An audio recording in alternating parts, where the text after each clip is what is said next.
या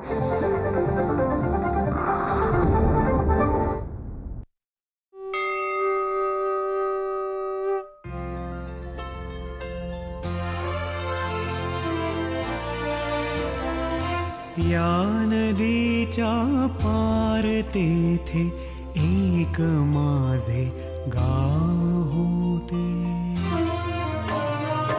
या नदीच्या पार तेथे एक माझे गाव होते. कोण जाणे हाय तेव्हा, कोण जाणे हाय तेव्हा, काय माझे नाव होते.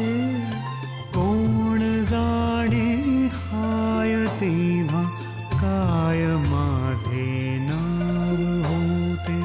या नदीच्या पार तेथे एक माझे गाव होते.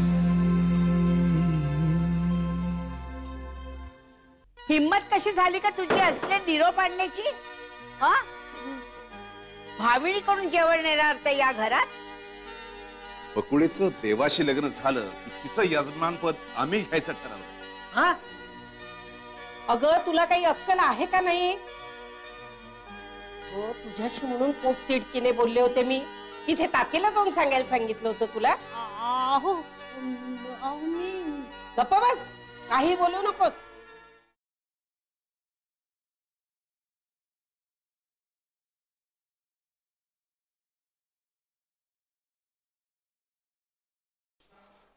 आधी उठ. अरे ही माझी जागा आहे, तू नाही बसायचं तिथे. तू उठ आधी, उठ ना. उठ म्हणजे काय? ही दादागिरी झाली? हो. अरे हे बघ, तुला जी काही दादागिरी करायची ना ती सगळी तिकडे तोरशाला, कळलं? वा रे वा. का? का म्हणजे काय? ते तुझं घर आहे. हा, चल झोका दे.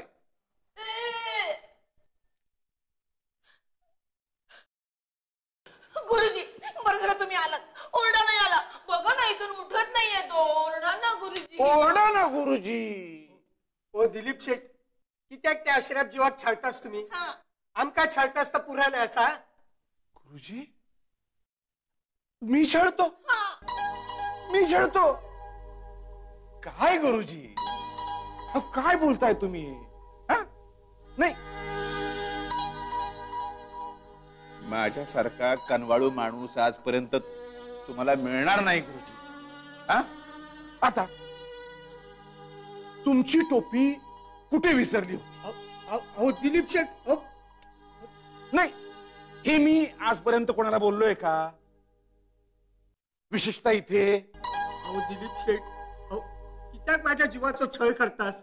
अहो मी जैसर जात आहे तैसर तुम्ही असात. देवळात जाताय तर तुम्ही असात. तात्यांच्या घराकडे इलय तरी तुम्ही असात. आणि आणि काय बोला ना?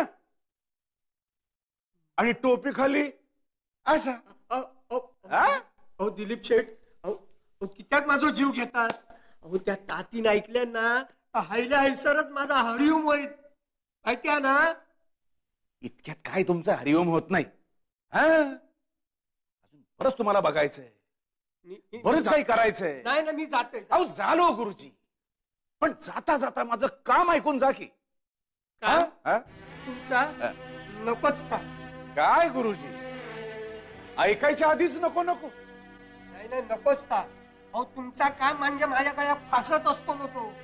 त्यापेक्षा तुम्ही माझ्यावर दयाच करा. काय अहो गुरुजी, एवढे मर्दगडी तुम्ही आणि असं लटपटताय काय? काम अगदी सोपं आहे, तुम्हाला जमेल आणि साजेल असं आहे. असा? म्हणजे झालंच माझा कल्याण. काय ता मी जातोय बाबा. अहो थांबा हो गुरुजी. अहो गुरुजी, देवाचे पुजारी तुम्ही, केवढा मान तुमचा. श्रीमंत गरीब लहान मोठे एक वेळ देवाच्या पाया पडणार नाहीत, पण तुमच्या पाया पडतील. खरं की नाही? हा? अहो, दिलीप शेठ तुम्ही माझी स्तुती करू नको. अहो जेवढी स्तुती जास्त तेवढी भीती जास्त. पटकन काय का बोला. पटकन बोला. अरे मोगराताई हैसरच असा. मोगराताई तुम्ही जरा भुतूर जावं बघू. उगा तुमच्या समोर वा, मी नाही उठणार इथून. मी उठले ना तर हा लबाड दिलीप जागा पकडेल ना. मी नाही उठणार. इकडे तिला काही नाही कळत. उगीच घाबरू नका. बोला बोला काय चटकन बोला. अहो कोणी नाही हो. काय तातू निजलेत. तातींचा गुडघा दुखतोय आणि ऋषिकांत रानोमाळ भटकतोय. हा बकुळीसाठी हो. लवकर काय तर बोला नाही तर माता भटकाची वेळ येत आता सर. आज उद्या परवा तेरवा जेव्हा जमेल तेव्हा तुम्ही तातींकडे यायचं आणि तातींना सांगायचं. काय तात्विक सांगायचं मी. हो ताते आपल्या ताती हो. काय सांगायचं. सांगायचं की मोगराताईंच्या कुंडलीप्रमाणे पुढचे काही दिवस धोकादायक आहेत. विवाह स्थानावर शनीची वक्रदृष्टी आहे. असं खोटा सांगायचा. तुम्हाला खोटं वाटतंय हो. बाकीच्यांना काय कळणार आहे. तुम्ही म्हणाल तो शनी आणि तुम्ही म्हणाल तो रवी. नको दिलीप शेठ असा काय करू सांगू नको. अहो अहो ग्रह ताऱ्यांशी सगळ्यांना चांगला नाही हो. अहो पाप लागत माका त्याच्यान. मी काय सांगतोय आणि या मोगराच्या बाबतीत नको रे बाबा नको. अहो दिलीप शेठ अहो अशी कसायची करणी करू नको. ठीक आहे मी जातो तातींकडे आणि सांगतो की गुरुजी चंपाबाईकडे. पाया पडतोय हो तुमच्या पाया पडतोय मी. तर जायचं आणि सांगायचं की मोगराताईसाठी पुढचे काही दिवस धोक्याचे आहेत. त्यांच्यावर शनीची वक्रदृष्टी आहे. त्यामुळे रोज सकाळ संध्याकाळ मोगराताईंना शनीला तेल घालायला हवंय.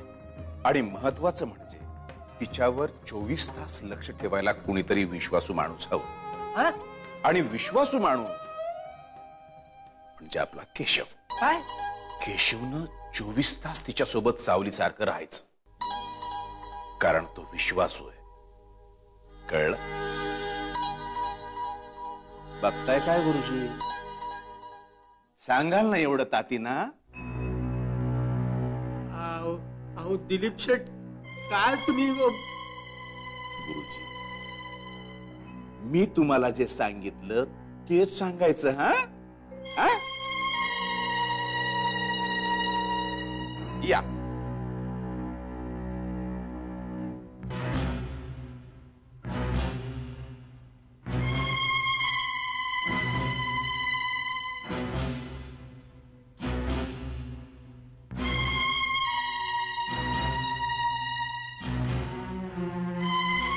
बघू नकोस. मी तुला बसायला देणार नाहीये इकडे. ही माझी जागा आहे. नको हा देऊ नको उठूस तिथून. ही तुझीच जागा आहे हं. आणि हीच जागा तुझी कायमची असणार आहे. हा बसायचेच. हा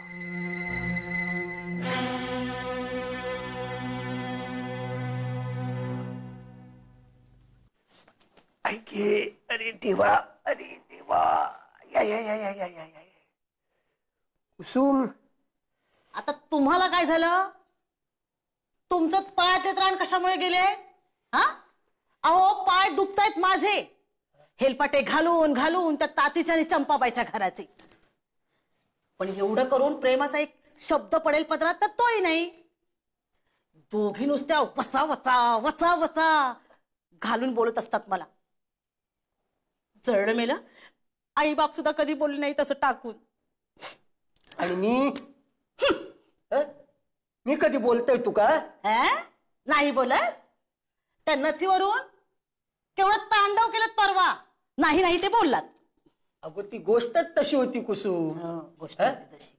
अगो भाविणीच्या घराकडे तुझी नथ रवली याचा अर्थ काय होता कळता तुका? हं? मग बोलतालच ना मी, पण माझ्या प्रेमान बोलतय मी. अगो माझ्या पोटात प्रेमच असता, ओठावर राग असलो तरी. मग मी बोलू का टोपीवरून? हं, नथीवरून बोललात नाही का? हं. मग भाविण्याच्या घरी टोपी विसरते याचा काय अर्थ होतो हो?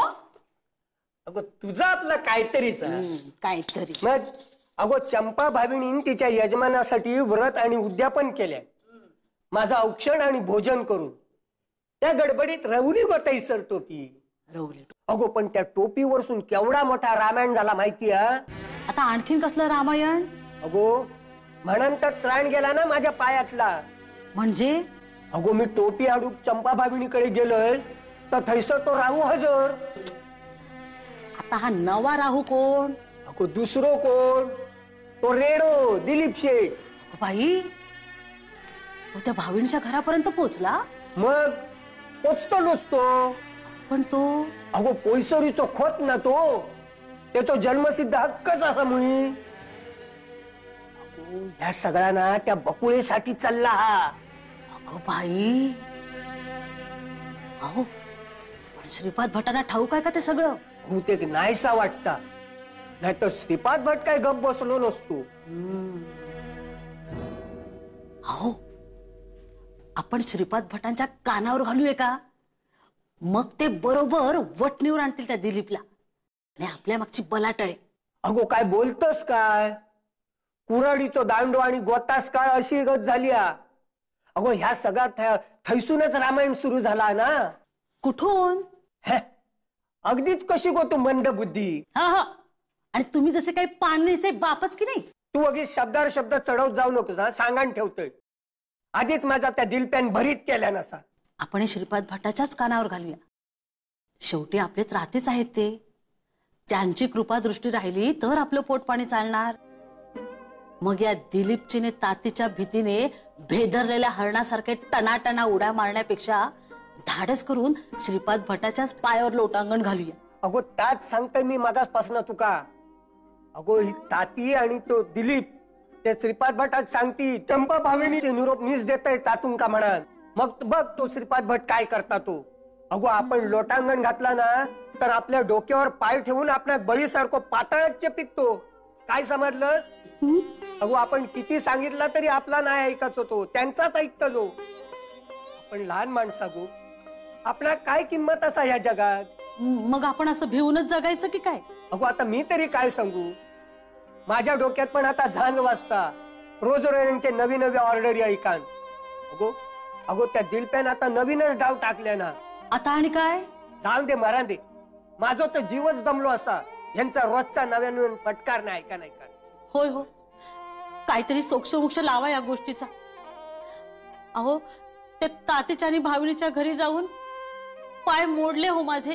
ह्या सगळ्यांच्या ना डोक्यावर मिळे वाटणारी कोणतरी मोठं मिळाकोय. आमका घाबरवतास काय? तुमका घाबरवणारच शोधता येता कोणतरी. अहो काय गो? काखेत कळसा आणि गावाला वळसा. म्हणजे? हो तो नाही का, तो पाहतोय साऱ्या. आपण त्याला शरण जायला विसरलोय.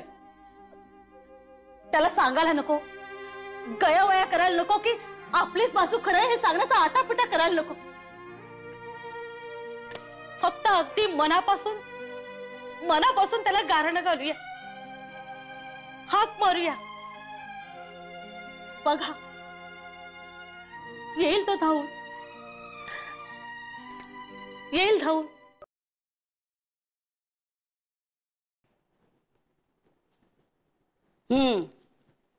काढा घ्या.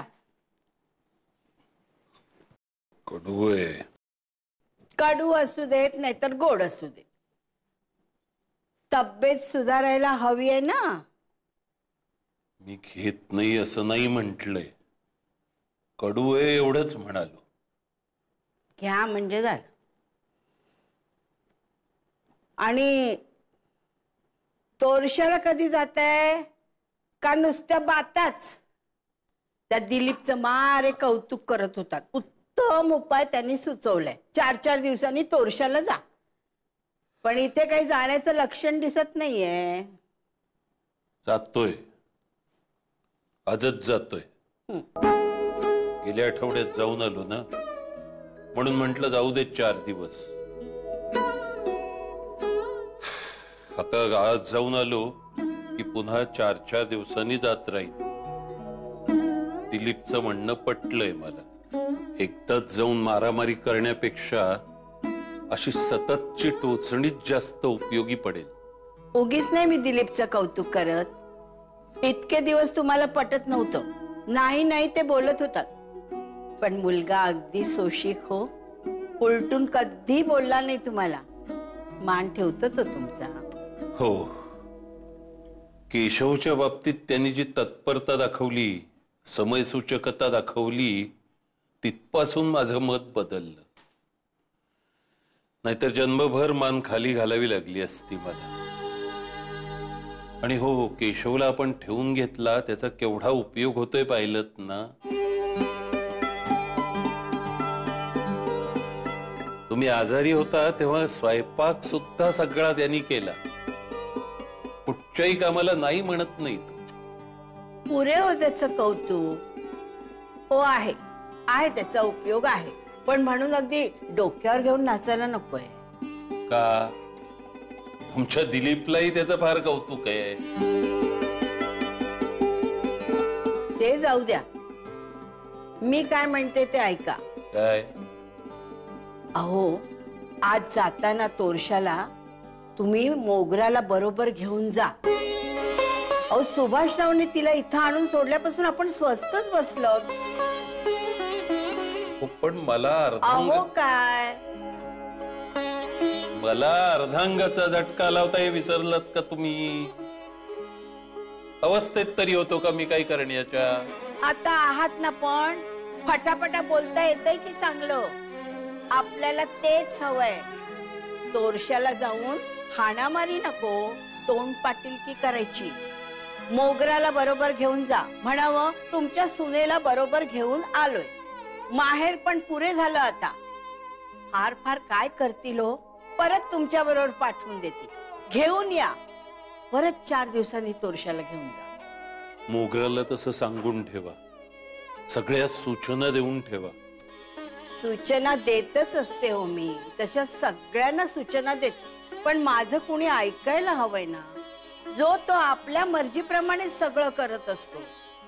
आता मोगराला सुद्धा सांगते मी, पण तिनं ऐकायला हवंय ना. बडबड करू नको असं म्हटलं की हिची बडबड सुरू. तुम्ही मोगराला घेऊन जा बघू. बास झालं. हो, तिथे न्यायला काही खाऊचा डबा भरणार आहेस का? काही नकोय. दारात पपनस लागली आहेत गरगरीत. ती 7-8 घेऊन जा.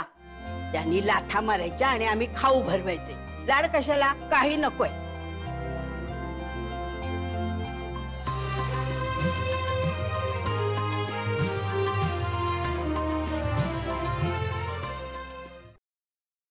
मोगरा, ए मोगरा, काय ग? ऐकणार आहेस का काही माझा आज?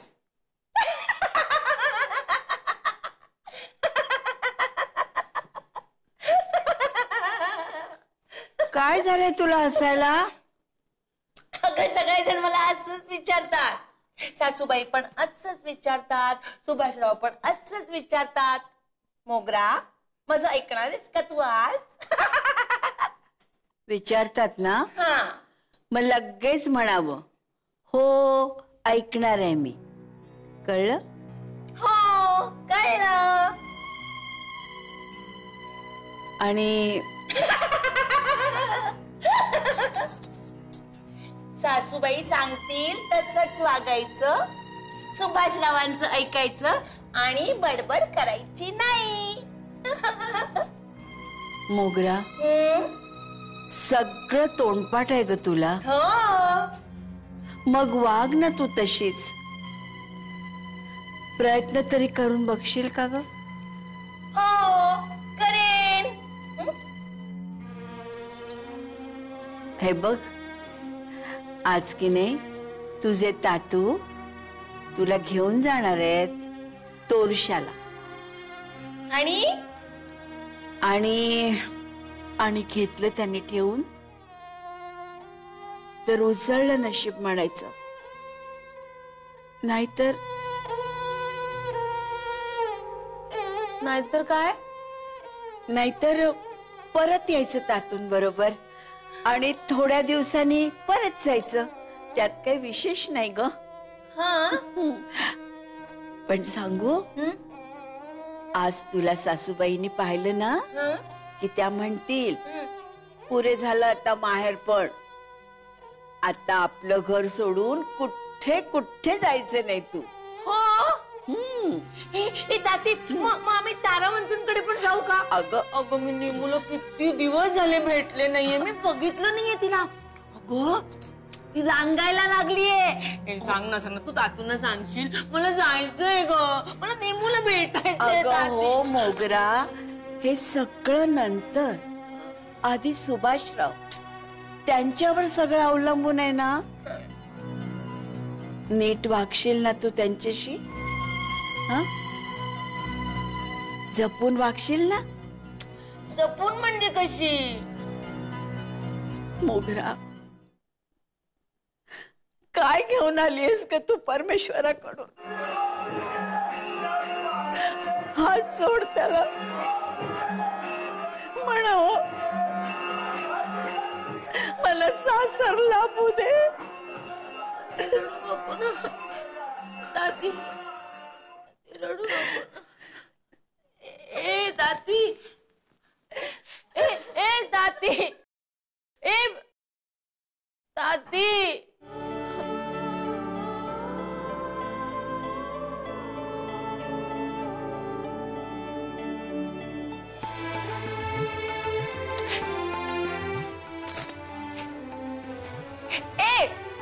काय ग तुझं इकडे?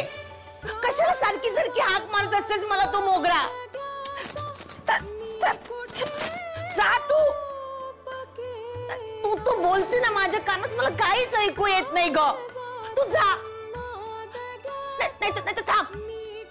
तू ना तू जा तोरशाला. जा जा तोरशाला जा. जा जा.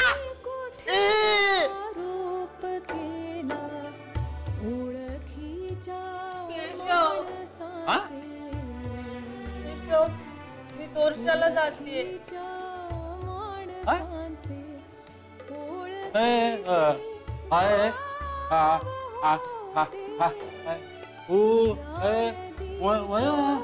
बाहेर सारवड जोडली ती. हो माझ्यासाठी. मी आणि दादू आम्ही तोरशाला जातोय.